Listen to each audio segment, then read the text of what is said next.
Fala galera do Hipnose na Prática, eu estou trazendo para vocês mais dicas importantes, dicas que você pode usar no seu dia a dia. E nada mais, nada menos como o grande Eduardo. Eduardo, muito obrigado. Vim lá de Belém aqui para São Paulo para dar essa entrevista exclusiva para você, para te dar um pouco mais de conhecimento, para te agregar e fazer você um hipnoterapeuta, um hipnólogo muito melhor. Primeiro de tudo, Eduardo, se apresente um pouquinho. Olá, saudações a todos. Eu sou Eduardo Mota, sou de Belém do Pará, sou hipnoterapeuta, trabalho com a parte bem clínica mesmo da hipnose. Como qualquer hipnoterapeuta, acabo conhecendo um pouco de cada área, né, que a hipnose trabalha, mas é o que eu gosto mesmo, o que me enche mais de satisfação é trabalhar com essa parte terapêutica. Muito bem. Então tá no lugar certo. Vamos lá. Para as pessoas conhecerem um pouco mais você, para você ficar mais, para as pessoas terem um rapport, vamos falar nos nossos termos, terem um rapport com você, como você entrou na hipnose? Por que você veio escolher a hipnose? Como é que foi? Pode deixar que eu seguro o microfone. Ok. Desde garoto, eu acompanhei um material que meu pai tinha sobre terapias alternativas. Então ele tinha material de acupuntura, material de Douyin, material sobre hipnose, sobre vários tópicos relacionados à mente humana, inclusive. E eu sempre tive contato com esse material, mas como adolescente gostava muito disso, mas tinha outros focos. Então nesse momento eu comecei a conhecer, comecei a ler muito material de revistas antigas que meu pai tinha. E acabei seguindo, inclusive, a área da saúde. Acabei fazendo curso de biomedicina, me formei. Fiz especialização em acupuntura, que já era uma dessas terapias alternativas. E, paralelo a isso, ia estudando um pouco de hipnose. Até que chegou a oportunidade de eu fazer cursos. Comecei a fazer vários cursos. Comecei com terapias de relaxamento, coisas parecidas com aquele início da hipnose. E até que cheguei nos cursos que complementaram exatamente o pensamento que eu já tinha iniciado. E como nessa época dos cursos eu já tinha o consultório de acupuntura, ficou muito mais fácil para mim começar a usar a hipnose até de forma discreta nos próprios clientes. E eu comecei a ter um resultado muito bom nesses clientes. Com esse resultado, eu comecei a querer aplicar mais a hipnose do que a acupuntura. E hoje em dia eu praticamente trabalho só com a hipnose. Trabalho vez ou outra com a acupuntura. Muito bom, muito interessante. E tira uma dúvida, que as pessoas também muitas pessoas estão começando. E um degrau que as pessoas sobem quando elas começam a hipnotizar é a primeira vez que ela hipnotiza. Muitos desistem na primeira vez porque erram, ou muitos ficam muito felizes, ou então continuam insistindo depois que acertam. Como é que foi a sua primeira vez? Isso é importante. Como é que foi? Essa pergunta é interessante. A primeira vez, para mim, acredito que para a maioria foi desse jeito. Ela foi muito boa.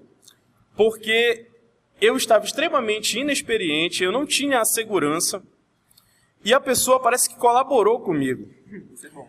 Então, o que acontece? A pessoa me ajudou de uma forma que me fez sentir cada vez mais segurança.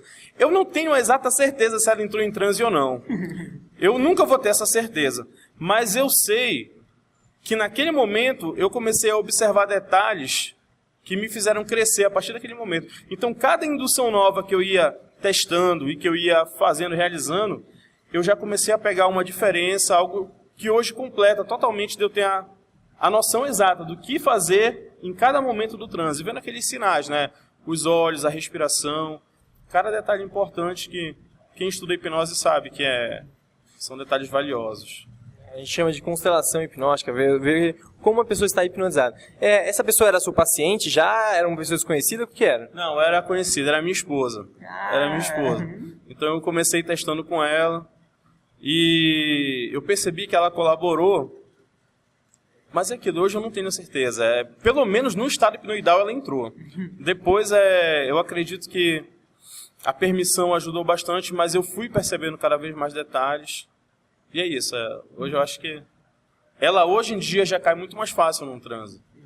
Muito bom, muito bom. Isso é interessante porque muitas pessoas têm dificuldade de hipnotizar a própria mulher ou a mulher hipnotizar o marido, porque tem aquela briga de autoridade em casa, se você me hipnotizar você vai ser mais autoritário do que eu, e depois quem conhece, quem tem a mente um pouco mais aberta, isso que eu acredito que a sua mulher seja assim, ela começa a perceber que não tem nada disso, de briga de autoridade. Muito bom, muito interessante. E como que você foi para a área terapêutica mesmo? Você já começou primeiro só com a parte de entretenimento ou foi direto para a parte terapêutica? Não, eu acabei indo direto para a parte terapêutica. É interessante que a maioria das pessoas acaba passando pelo entretenimento. Eu comecei direto na parte terapêutica por conta da experiência já com o consultório, com todo o espaço envolvendo a questão da saúde, a acupuntura. E depois foi que eu comecei a ver a questão da parte mais lúdica, entretenimento. E daí, no caso, como eu sou mágico, eu também tenho esse contato de palco, de entretenimento, só que eu dissociava as coisas. E depois que eu comecei a entender muito mais sobre hipnose, eu comecei a unir isso com a parte de entretenimento também. Eu procuro separar isso profissionalmente, a parte de entretenimento, porque eu também faço entretenimento de aniversários e eventos, festas em restaurante. Eu gosto de fazer isso. Porém, não costumo usar hipnose, uso mais a parte de mágica, que é para não misturar a questão de, você é o terapeuta e também faz isso. Eu não tenho nada contra, é uma forma de eu trabalhar isso somente. Eu admiro as pessoas que usam a hipnose dessa forma de entretenimento, e isso é muito bom. Eu acho que, não que ensine, mas passa para as pessoas um pouco mais do poder que a hipnose tem. Quando isso é bem esclarecido, o fato dela poder ser usada no entretenimento e poder ser usada de forma terapêutica com muita eficácia, e eu acho que os profissionais bons acabam fazendo esse esclarecimento, isso fica muito positivo para mim e para todo mundo. Muito bom mesmo. Uma coisa que eu tenho muita curiosidade é em casos de emergência. Usar a hipnose em caso de emergência para tratar as pessoas. Eu sei que você já fez isso. Conte um pouco mais para as pessoas como que é tratar as pessoas em caso de emergência. Perfeito. Em caso de emergência, eu já tive algumas situações emergenciais que apareceram para mim com relação a traumatismo. Principalmente a questão de ter quebra de perna, com fratura exposta, e eu vi aquela situação, eu estava presente no momento e consegui participar daquele instante que aconteceu. Eu cheguei com a pessoa, me apresentei logo mostrando um pouco de conhecimento, né, para que ela confiasse em mim, e naquele momento, conversando, eu consegui fazer com que ela se acalmasse e não perdesse tanto sangue. Isso foi muito positivo para mim, no sentido de que eu já tinha ouvido falar o quanto isso funcionava, mas eu acabei experimentando no momento que aconteceu. Isso já mostrou para mim a importância que a gente ouve falar em alguns cursos sobre as situações emergenciais, mas muitas das vezes precisa da emergência para acontecer, e aconteceu comigo. Eu gostei muito do que, no curso da Omni, inclusive, é passado para a gente uma situação emergencial com uma situação de queimadura. E nessa situação lá do curso da Omni que é passada, o trabalho todo que foi feito pelo Jerry Kane no passado, com essa pessoa que teve a situação da queimadura, fez com que ele conseguisse fazer a pessoa ficar tranquila. E logo em seguida chegaram os profissionais de saúde lá com as sirenes e acabaram desfazendo o trabalho dele. E eu procurei ter cuidado com isso, fui na pessoa que aconteceu o trauma lá, só que é complicado. Essa é uma situação que a gente vê que os profissionais de saúde não estão preparados para esses momentos. E da feita, quando aconteceu isso comigo, e eu já tinha escutado as histórias de cursos também, principalmente essa situação do momento do Jerry Kane lá no curso da Omni, que ele sempre conta, eu resolvi montar uma palestra e falei para profissionais de saúde que trabalham nas ambulâncias, né, na unidade de saúde móvel, lá da minha cidade, no caso de Belém. Fiz uma palestra para eles adoraram, e daí isso agora já virou um curso, inclusive, que é para orientar de forma melhor e adequada esses profissionais. Muitos deles até sabem e aprenderam isso um dia, de como ter essa postura, mas na hora eles acabam esquecendo. E é interessante que esse curso ele reforça muito isso e também disponibiliza mais para as pessoas a informação da importância da hipnose.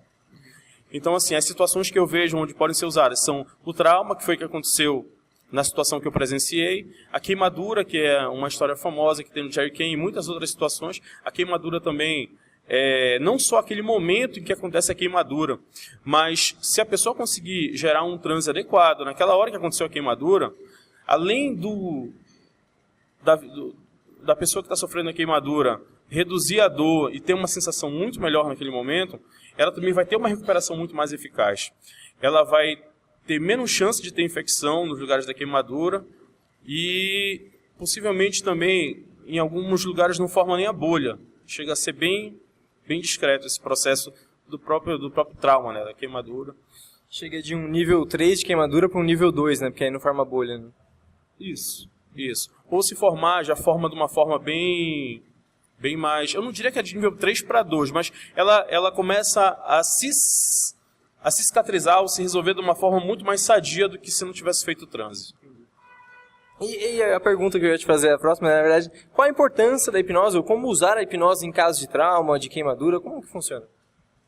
Pois é, o importante nesses casos é você, na sua posição, participando, presenciando aquela situação, já tem a segurança de trabalhar com a hipnose, você demonstra a sua autoridade, é uma forma diferente de construir rapport. Mas nesse momento é interessante que a pessoa ela já está numa situação de ansiedade bem mais alta, o que permite com que facilmente ela siga as suas instruções. O que você precisa é passar para ela a segurança e as informações mínimas de conhecimento que permitem com que aquela pessoa diga, esse cara entende. E da feita que aquela pessoa entende e está falando aquilo, ele vai seguir isso porque ela vai saber que vai ser melhor para ela. Então, esses são os principais tópicos básicos que você tem que se preocupar naquela hora. E manter a calma, porque essa calma, quando você passa para a pessoa, ela já se entrega mais fácil também. Você poderia dar exemplos do que falar ali na hora para você conseguir a autoridade, para você falar as instruções? Bem, naquele momento, digamos que até mentir é saudável, porque nessa hora você pode se apresentar como, para aquela pessoa que está naquela situação, você pode chegar lá e dizer, pedir para ela olhar para você, dizer que você é um profissional que já viu essa situação, que você entende daquilo, pode até dizer que, se for o caso, é um enfermeiro ou um médico, alguma situação dessa onde a pessoa vai lhe dar essa confiança. Porque nesse caso é a questão de ajudar a pessoa de forma significativa. Então, o que você puder dizer, que você perceber que vai fazer diferença, é chegar, olhar sério para ela, mostrando a confiança e a autoridade para poder fazer ela se sentir melhor.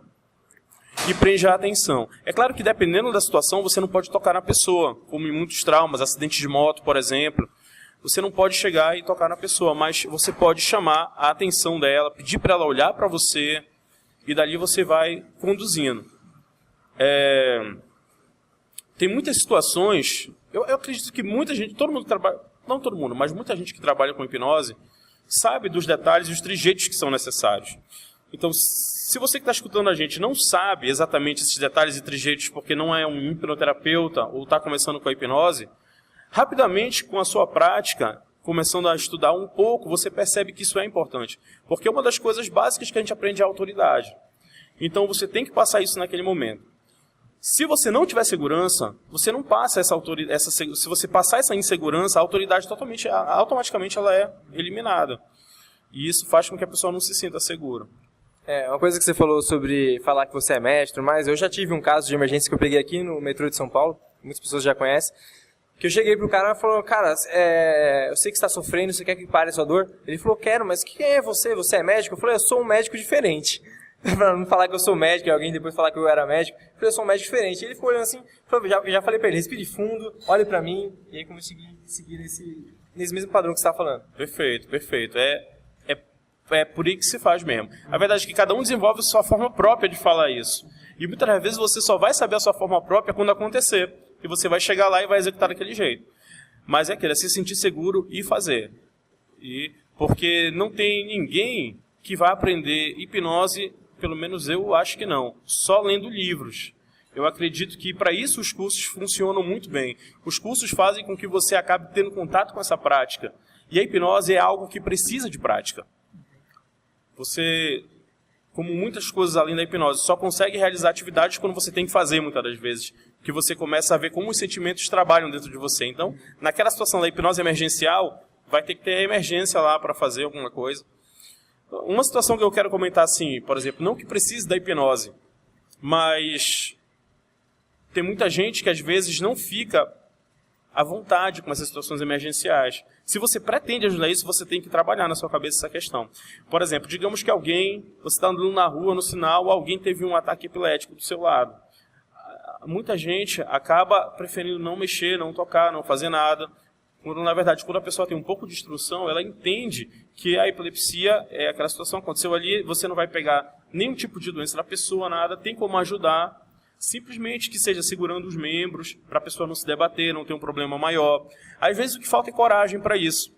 Então, eu não quero dizer que cabe esse caso da hipnose para o epilético. Não estou querendo dizer isso. Estou querendo dizer que falta essa predisposição da pessoa em realizar a atividade. E daí, se você estiver na rua andando e vê uma situação dessa, um acidente de bicicleta com carro, e a pessoa está lá, ficou lá no chão, você não vai tocar, porque é regra por causa da questão, você não sabe se a pessoa fraturou o pescoço ou fraturou em alguma outra parte da medula. Então você vai, mas você tem como chegar a conversar. Tá bem? Tudo bem com você?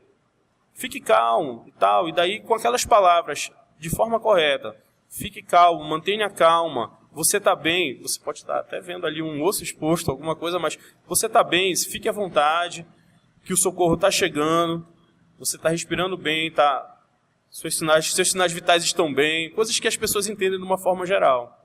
Certo? Sempre sugestões positivas. Sempre sugestões positivas, sempre ter cuidado também, isso é muito importante, com as expressões faciais. Então, você pode estar vendo ali uma perna decepada, mas você olha com tranquilidade para a pessoa, passa tranquilidade para ela. Naquele momento, ela vai te usar, ela vai ter uma antena altamente ligada em você. Então, tudo que você gesticular, fizer com a sua sobrancelha ou com o seu canto de boca, aquela pessoa, mesmo que ela não tenha esse hábito, ela vai pegar esses detalhes. E isso faz muita diferença. É como a construção de um rapport, que é um rapport diferente. Certo? Vem das microexpressões. Isso, as microexpressões, que muitas das vezes, naquele estado de aumentada, ela pega com muito mais facilidade. E você disse que reduziu ali, na hora que está com um trauma, você reduziu a circulação sanguínea. Foi só naquela área? Foi em tudo? Como é que você fez? No caso, eu fiz, através desse controle, conversando com a pessoa, o ritmo cardíaco dela diminuir. Na questão, só o fato dela relaxar me escutando, já faz com que o coração e a respiração diminuam bastante. E aí eu comecei a conversar com ela e comecei a sugerir que para aquela região, no caso era a perna, que no caso ela estaria tendo uma circulação bem mais reduzida, porque no caso ela estava se recuperando. As palavras exatas eu não estou lembrando agora, mas foram justamente sugestões aonde se concentrava o sangue mais no centro do corpo dela para juntar mais força, mais energia. Isso fazia com que os membros ficassem mais relaxados, mais soltos, e nessa situação o sangue fluísse menos para aquela região. E eu percebi que ela não sangrou tanto com a fratura exposta. E nesse caso específico, você falou com os paramédicos também? Você deixou ela ir lá e eles puderam ter desfeito a hipnose que você fez? Como foi? Ela estava relaxada até o momento deles chegarem e essa pessoa continuou relaxada. Eu não vi exatamente ter a quebra do padrão. Talvez a pessoa fosse mais sonambúlica ao ponto de se permitir ficar naquele transe. Agora, o que aconteceu depois que levaram ela, eu já não pude acompanhar. Certo. Interessante, muito interessante. Tem mais algum outro caso que você pudesse dar como exemplo? Assim, não seria exatamente as emergenciais, mas a aplicação é muito semelhante. Então, no caso, eu tinha um cliente que ele tinha uma ansiedade extrema e eu estava atendendo ele, fazendo atendimento, ele gostou muito e ele queria que eu atendesse o sogro dele que estava no hospital. É o que eu falo, não era uma situação emergencial, mas são situações que se assemelham ao emergencial, que é muito bem aplicado. Então, eu falei, eu não posso ir ao hospital, assim, tem essa questão de problema com a aceitação de alguns médicos e a própria instituição. Aí ele falou, não, tu vais entrar como se fosse uma pessoa da família. Eu falei, sendo assim, pode ser, e eu não vou fazer nada invasivo, vou chegar lá e conversar com ele. E ele estava com problema de aquele pé do diabético e estava no amputa. Aí eu cheguei lá, comecei a conversar com o senhor e conversando com ele, a enfermeira entrou para fazer a limpeza. Foi no horário que eu estava lá, que eu fui teoricamente fazer a visita para ele. E ele era conhecido tipo um paciente ai, porque não podia nem tocar no pé dele, que doía muito. E nesse dia cheguei lá com aquela segurança, aquela confiança, conversando com ele. E eu fiz uma distração nele, como se fosse, na verdade foi uma hipnose em vigília. E ele conversando comigo, simplesmente quando todo mundo se deu conta, a enfermeira tinha terminado de fazer a limpeza na lesão do pé dele. E ele estava tranquilo, não teve nenhum problema, nem nada, não sentiu nenhuma dor. Esse dia foi muito gratificante para mim, porque eu ainda não tinha feito essa situação de ir lá. E depois que aconteceu isso, eu comecei a entrar mais como familiar em um hospital, em muitas situações também. Mas é bem gratificante, sabe, também ver isso acontecer. E, no caso, só complementando a história desse paciente que eu comecei a falar, ele ainda passou algum tempo depois no hospital, mas no caso dele não teve jeito. Ele tinha uma série de complicações, fumante de muitos anos, ele acabou tendo que amputar o pé depois de um tempo. Mas a qualidade dele naquele dia foi melhor, e segundo o genro dele, que era o meu cliente, em outros momentos que eu falei com ele, falou que ele também teve para as outras limpezas já teve uma melhora de aceitação e redução de dor. E isso que você falou é uma coisa interessante, porque muitos pacientes só vêm procurar tratamento, vêm procurar ajuda quando estão no seu ápice ali, no momento de que praticamente tem que amputar a perna. E aí eles acham que às vezes a hipnose vai fazer milagre, que vai parar ali. Se ele tivesse vindo antes, para parar de fumar, para melhorar a circulação, para ter mais controle ali no seu respirar, no seu batimento cardíaco, bem provável que ele não precisasse de chegar nesse ponto, né? Com certeza, se a pessoa procura antes, ela evita uma série de problemas. Mas é até uma coisa que eu vejo assim como sendo cultural. As pessoas procuram quando já estão com um problema instalado. E a gente sabe também que a hipnose ela serve para você fazer um aperfeiçoamento e um melhoramento pessoal em vários ramos da sua vida, inclusive da saúde, de aprendizado, várias situações. Só que as pessoas não procuram. Isso eu vejo isso como sendo muito cultural mesmo. E não é só essa questão voltada para a saúde, são vários outros pontos. Que fosse a questão da religião. Tem gente que tem a sua religião, mas só vai quando já está naquele desespero, alguma coisa assim. E médico, a questão de médicos, a gente só procura quando está doente. É cultural, eu vejo isso como sendo cultural. Sim, é verdade. Para a gente finalizar, então, a pergunta de prática é muito boa. Qual livro você recomenda para as pessoas? Pode ser um livro em português, se tiver, um livro em inglês, como você acha melhor? Eu recomendo, depois de vários cursos que eu já fiz, vários livros que eu já li, eu realmente recomendo o Hypnotherapy, do Dave Elman, by Dave Elman. Ele é como se fosse uma espécie de compêndio, uma bíblia, que ele tem todo o conteúdo. Atualmente eu acho que ele só tem em inglês. Ele tem todo o conteúdo que eu acho que é importante a pessoa saber para poder fazer com sucesso uma sessão com resultados positivos, seja em situação emergencial, seja em situação de prevenção de saúde, seja em situação de resolução de problemas. Eu acredito que seja. Complementando também, né, como no caso o Hypnotherapy do Dave Elman está em inglês, tem um livro português que eu acho que ele soma muito para quem já tem experiência e para quem está começando, ele também é muito bom, que é Guia Prático de Hipnose, do Horácio Ruiz. Ele segue uma linha um pouco diferente de Dave Elman, mas os conteúdos que tem no livro dele são muito positivos, são resultados de anos de experiência do Horácio. Então, muito, muito positivo mesmo, eu recomendo. E tem outros livros que eu gostaria de comentar rapidamente, porque são importantes. Tem alguns profissionais que não são da área de saúde, trabalhando com hipnose, que eu acho que deveriam ler, os próprios de saúde também, deveriam ler livros de um pouco de fisiologia e talvez até anatomia.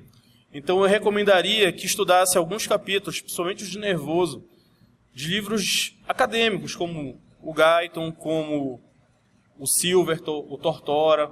São livros que você vai entender um pouco mais do processo fisiológico relacionado à pessoa, ao ser humano, o que ajuda muito em pequenos detalhes na própria indução, na compreensão de como funciona, a questão de neurotransmissores. Eu acho isso muito importante. Tem o livro do Marlos Vinícius, que fala disso. Eu não quero fazer crítica a livro nenhum aqui, mas fica um pouco complexa a linguagem dele nesses capítulos. E se você pegar livros de fisiologia acadêmicos, você vê isso de forma um pouco mais simples, mais direcionada. Para o que você quer, você vai no capítulozinho lá. Eu acho muito importante isso, soma muito para o profissional. Edu, muito obrigado, muitas dicas boas. E agora, para quem quer te encontrar, você tem algum site? Para quem quer fazer curso com você lá em Belém, como é que faz? O meu e-mail é motahipnose@gmail.com. O Mota é com 2 T's, certo? Eu estou trabalhando no site ainda, na verdade, eu divulgo muito trabalho no Facebook, que é através de Eduardo Mota, com 2 T's também. E o meu número em Belém, né, o DDD de lá é 91, o meu número é 983-91-9713. 983-91-9713. São os números que dá para entrar em contato comigo. Eu estou conseguindo montar uma rotina de pelo menos uma vez por mês eu ministro um curso. Eu procuro variar. Já realizei curso de auto-hipnose, curso de hipnose, vai ter um curso de hipnose emergencial em junho. Então, também já realizei de hipnose e hipnoterapia. Assim sempre que eu posso, eu estou fazendo um curso por mês, realizando. Lá em Belém eu divulgo, né? Mas quem tiver o acesso de poder ir lá, pode entrar em contato comigo pelo e-mail, pelo telefone ou pelo Facebook. O site eu ainda estou construindo. Eu tinha feito um site, mas eu resolvi remodelar ele, então ele está em construção agora, atualmente. E é isso, são esses contatos. Edu, cara, muito obrigado, foi um prazer. Aí. Tenho certeza que todos que ouviram você estão saindo aqui muito melhores do que quando começaram a ouvir e saber muito mais como ajudar as pessoas, como ter um pouco mais de noção da essência da hipnose. Muito obrigado mesmo, cara. Isso, eu que agradeço também, muito obrigado. E qualquer coisa pode entrar em contato até para conversar, para tirar alguma dúvida, querer saber alguma coisa. Muito bom te ver de novo, Felipe. Obrigado aí. Prazer foi meu querido. É isso aí, pessoal. Hipnose na Prática trazendo os melhores profissionais para te dar as melhores dicas de hipnose. Até mais. Tchau!